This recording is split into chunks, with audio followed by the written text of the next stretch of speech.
নমস্কার।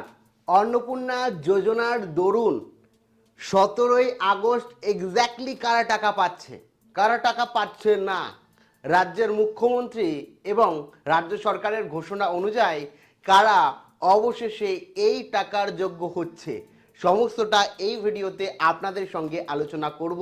কাজেই আপনারা যারা অন্নপূর্ণা যোজনায় আবেদন করেছেন, তৃতীয় কিস্তির টাকা পাননি কিংবা অন্নপূর্ণায় যোজনায় একবারও টাকা পাননি, এই টাকার জন্য ওয়েট করে রয়েছেন অন্নপূর্ণা যোজনার, তারা ভিডিওটি প্রথম থেকে শুরু করে শেষ পর্যন্ত ওয়াচ করুন। ভিডিওটি ভালো লাগলে অতি অবশ্যই একটি লাইক প্রদান করুন। আমাদের পরিবারের সদস্য না হয়ে থাকলে এই যে সাবস্ক্রাইব বাটন রয়েছে, সাবস্ক্রাইব বাটনে ক্লিক করে পাশের বেল আইকনে ক্লিক করে অল নোটিফিকেশনে ক্লিক করে রাখুন, যাতে সমস্ত তথ্য সম্পূর্ণ বিনামূল্যে আপনারা পেয়ে যেতে পারেন। আর বাই দ্য ওয়ে, সাবস্ক্রাইব করতেও কোনো রকম টাকা লাগে না, কাজে অবশ্যই অনুরোধ করব যে সাবস্ক্রাইব করে বেল আইকনে ক্লিক করে রাখুন, যাতে সমস্ত তথ্য সম্পূর্ণ বিনামূল্যে পেয়ে যেতে পারেন। তো চলুন সবার প্রথমেই দেখে নিই। এখানে আপনারা দেখতেই পাচ্ছেন যে অন্নপূর্ণা যোজনা, ঠিক আছে, এই যে অন্নপূর্ণা যোজনা যেটা রয়েছে, ঠিক আছে, এই অন্নপূর্ণা যোজনার আগস্টে মাসের পেমেন্টের যে গাইডলাইন রয়েছে, 17ই আগস্ট যে গাইডলাইন রয়েছে, সেই গাইডলাইন নিয়ে সমস্তটা বলবো। প্রথমে এখানে বলে রাখি, কিছু গুজব এবং বাস্তব রয়েছে। কিছুটা গুজব, যেমন 17ই আগস্টে প্রত্যেকে একসাথে 3,000 টাকা পাবে, এটা কিন্তু সম্পূর্ণ গুজব। প্রত্যেকে 3,000 টাকা কিন্তু পাচ্ছে না, ঠিক আছে, প্রত্যেকে 3,000 টাকা পাবে না। কারা 3,000 পাবে, কারা পাবে না, সম্পূর্ণটা বলবো। ধারণা আবেদন জমা দিলেই টাকা পাওয়া যাবে, গ্যারেন্টি এরকম কিছু কিন্তু নেই। সরকার জানিয়েছে প্রত্যেকটি যোগ্য ব্যক্তিরা এই টাকা পাবেন। এবার কারা যোগ্য না সেটা আসছি, কিন্তু প্রত্যেকে আবেদন করলেই বা প্রত্যেকে আবেদনকারী 17 আগস্টে টাকা পাবে এমন কিন্তু নয়। বাস্তব কি, যাদের শুধুমাত্র আবেদন মঞ্জুর হয়েছে, অনুমোদন হয়েছে এবং যারা একটি নির্দিষ্ট তারিখের মধ্যে আবেদন করেছেন, কেবলমাত্র তারাই ধাপে ধাপে টাকা পাবেন। এক্ষেত্রে কিছু অযোগ্য রয়েছে। কারা টাকা পাওয়ার এক শর্ত হলে সম্পূর্ণ ভেরিফিকেশন এবং সরকারি সবুজ সংকেত দরকার। এক্ষেত্রে বলে রাখি, সবুজ সংকেত মানে কারা 17ই আগস্ট টাকা পাবেন, কনফার্মলি টাকা পাবেন। প্রথম হচ্ছে 10ই জুলাই বা তার আগে আবেদন করেছেন, এদের প্রায় 80 থেকে 99% সম্ভাবনা রয়েছে 17 তারিখ টাকা পাওয়ার। কি বললাম, যারা 10ই জুলাই কিংবা তার আগে আবেদন করেছেন তাদের 80 থেকে 90% চান্স রয়েছে টাকা পাওয়ার।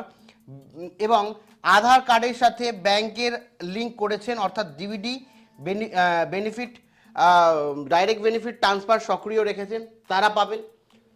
পোর্টাল এবং স্ট্যাটাসে সম্পূর্ণ অ্যাপ্রুভ বা অনুমোদন দেখাচ্ছে, তারা পাবেন। এবং রেড সিগন্যাল যেমন আয়কর বা সরকারি চাকরি নেই, তারা পাবেন। এক্ষেত্রে আপনি আর অ্যাপ্রুভ হয়ে গেছে না এখনো অ্যাপ্রুভ হয়নি, কবে আবেদন করেছিলেন অবশ্যই কমেন্ট সেকশানে জানিয়ে।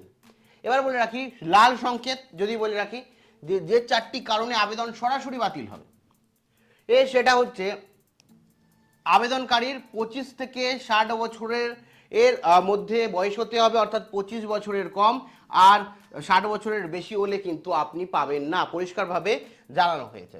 সরকারি চাকরি, আবেদনকারী নিজে কিংবা তার পরিবারের কেউ যদি সরকারি চাকরি করে, আপনি নিজে কিংবা আপনার পরিবারের কেউ যদি সরকারি চাকরি করে, তাহলে কিন্তু আপনি পাচ্ছেন না।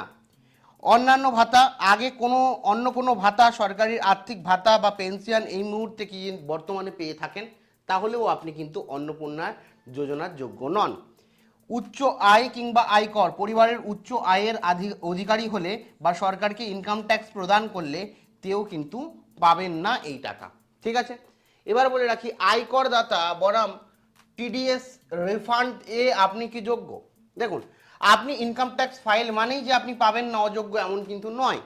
এখানে মাসিক আয় 1 লক্ষ টাকার কম, বার্ষিক 12 লক্ষ টাকার কম, শুধুমাত্র লোন বা ক্রেডিট কার্ড বা টিডিএস রিফান্ড পাওয়ার জন্য আইটিআর ফাইল করেন, ফলাফলে আপনি প্রকৃত আয়কর দাতা নয়, আপনি আবেদনযোগ্য এলিজিবল, আপনি টাকা পাবেন যদি আপনার 1 লাখ টাকার কম মাসে ইনকাম থেকে থাকে। কিন্তু মাসিক আয় 1 লাখ টাকার বেশি এবং বার্ষিক 12 লাখ টাকা, ফলাফলে আপনি তো আইটিআর ফাইল করেন, সেক্ষেত্রে সরকারকে ট্যাক্স দেন, সেক্ষেত্রে আপনি কিন্তু টাকা পাবেন না। অর্থাৎ যারা টিডিএস এর জন্য টাকা রিফান্ড পাওয়ার জন্য আইটিআর ফাইল করেন, তারা যোগ্য।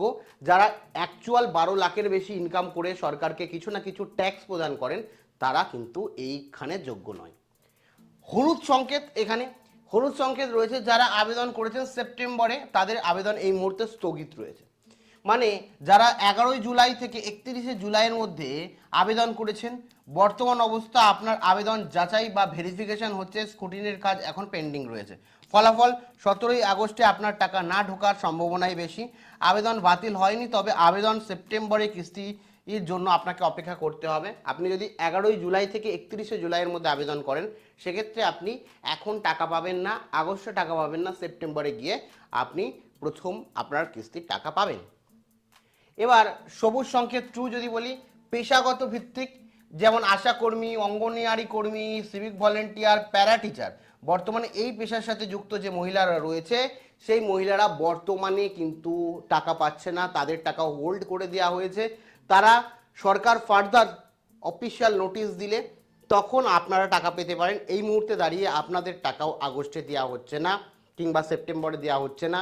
যদি সরকার মনে করে যে আপনাদের টাকা দেওয়া উচিত তাহলে কিন্তু সরকার সম্পূর্ণটা বলবে এবং তবেই কিন্তু আপনারা টাকা পাবেন। কেমন? এবার বলে রাখি এই যে টেকনিক্যাল বাধা, অফলাইনে আবেদনের সমস্যা। যারা পঞ্চায়েত বা জনকল্যাণমূলক শিবিরে অফলাইনে আবেদন করেছেন এবং পোর্টালে ডেটা এন্ট্রি এবং আপলোড বা ভেরিফিকেশন এখনো হয়নি তারা কিন্তু পাচ্ছেন না। এমন মনে করতে পারেন যে আমি অফলাইনে আবেদন করেছি জুলাই মাসের 10 তারিখের আগে আমি অফলাইনে আবেদন করেছি, তাহলেও কিন্তু আপনি পাবেন না, এটা মাথায় রাখবেন। করণীয় কি? অবিলম্বে আপনাকে বিডিও অফিসে গিয়ে নিশ্চিত করুন আপনার ফর্মটি অনলাইনে তোলা হয়েছে কিনা। যদি যেদিনকে অনলাইনে তোলা হবে সেদিনকেই আপনি আবেদন করেছেন এটা মানা হবে, ঠিক আছে? আমি জুলাই মাসে দেখুন, জুন মাসেই আপনি দেখুন 10 তারিখে জমা করেছেন, দেখা গেল জুলাই মাসে সেই আবেদনটা জুলাই মাসের 25 তারিখে গিয়ে হতেই পারে আবেদন হয়েছে। কারণ যেদিনকে অফলাইনে জমা করছেন সেটা অ্যাকচুয়াল জমা না, যেদিনকে অনলাইনে পোর্টালে আধিকারিকরা আপলোড করছে সেই দিনকে আসল জমা। সেই কারণে আপনি একটু খতিয়ে দেখুন আপনার পোর্টালে এন্ট্রি হয়েছে কিনা, আপলোড হয়েছে কিনা, ভেরিফিকেশন হয়েছে কিনা। পঞ্চায়েত মিউনিসিপ্যালিটিতে গিয়ে যান, এখানে ব্যাংক এবং আধারে বিষয়টা দেখবেন, আধার কার্ডের তথ্যের সাথে ব্যাংকের তথ্য যাতে কোনো অমিল না থাকে, ভুল ব্যাংকে বা ভুল আইএফসি কোড যাতে না থাকে, এবং ডাইরেক্ট বেনিফিট ট্রান্সফার যাতে অ্যাক্টিভ থাকে, অনেকের ক্ষেত্রে ইনঅ্যাক্টিভ হয়ে থাকে, সেটা অ্যাক্টিভ যাতে থাকে সেটা দেখে নেবেন, একবার চেক করুন।